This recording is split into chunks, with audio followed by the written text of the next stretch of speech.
Well, I think they were justified in their actions. Yes, it's a tragedy.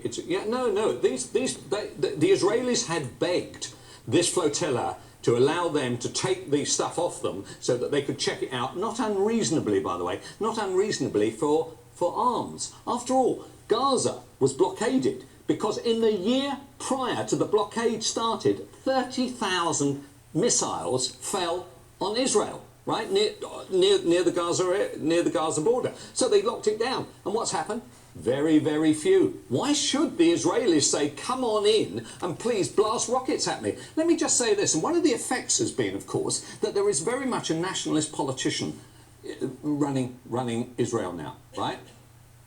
That is what you'd expect from a country that is constantly under siege from all the countries that are around it. For instance, when our country faced problems in the Second World War, right, we dumped the peace lover Chamberlain and we went to Churchill, which is why Netanyahu and his colleagues run Israel. Israel, every day of its life, fears that this is going to be its last day. A friend of mine was there recently, and what they said about Israel said it was like living on an aircraft carrier.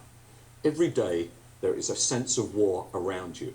The Israelis, right? So now let's look at the dead, right? What a tragedy. 6 people dead. They were Turks.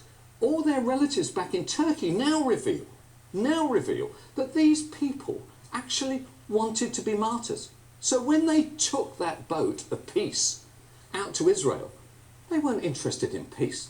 They were interested, because they were Muslims, they were prepared to die for their cause. And yet we were told that this was some kind of food liberation for the people of Gaza.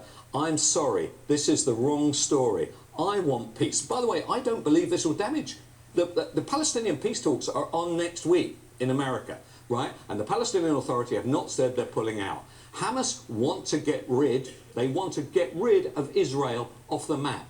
All Hamas have to say is, actually, we're not going to do that. At that, the borders will open and everybody can have everything and we can all have food. You're right. Matthew's right in one respect of what he says.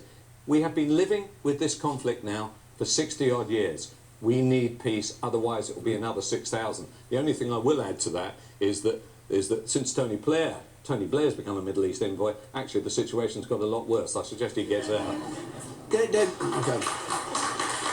David Williams, you